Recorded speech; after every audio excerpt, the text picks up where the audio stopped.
আজ পহেলা বৈশাখে কৃষক কার্ড বিতরণ কার্যক্রম উদ্বোধন করবেন প্রধানমন্ত্রী তারেক রহমান।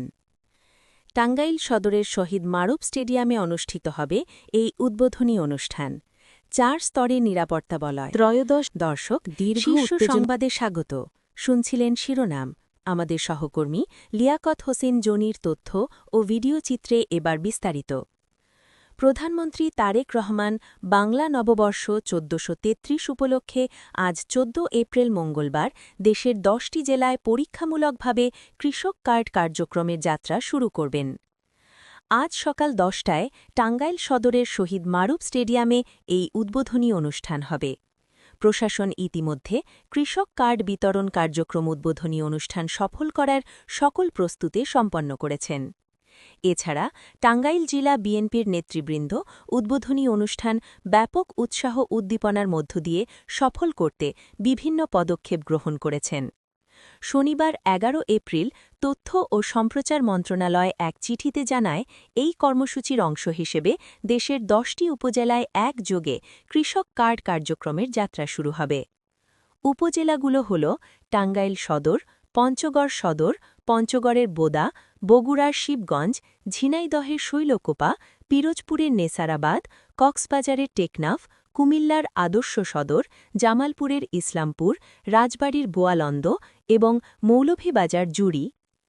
কৃষি সহায়তা কার্যক্রমকে আরও গতিশীল ও আধুনিক করতে প্রধানমন্ত্রী তারেক রহমানের নেতৃত্বাধীন সরকারের এটি একটি ডিজিটাল উদ্যোগ।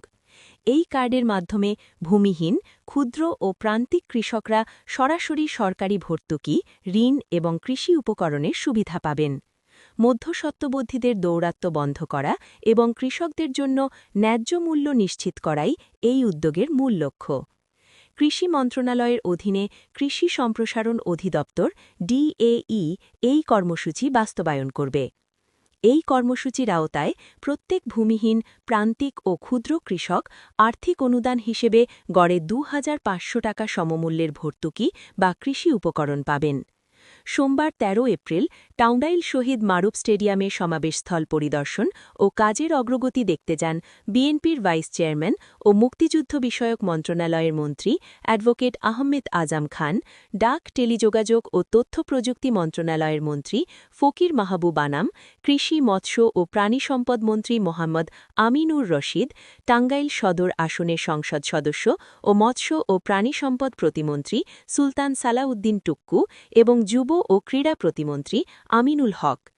টাঙ্গাইল ২ গোপালপুর ভুয়াপুর আসনের সংসদ সদস্য এবং বিএনপির ভাইস চেয়ারম্যান ও সাবেক উপমন্ত্রী আব্দুস সালাম পিন্টু, কৃষি মন্ত্রণালয়ের সচিব রফিকুল মোহাম্মেদ, জেলা প্রশাসক শরীফা হক, টাঙ্গাইল জেলা পরিষদ প্রশাসক অ্যাডভোকেট SM ওবায়দুল হক নাসির, পুলিশ সুপারিনটেন্ডেন্ট মোহাম্মদ শামসুল আলম সরকার প্রমুখ।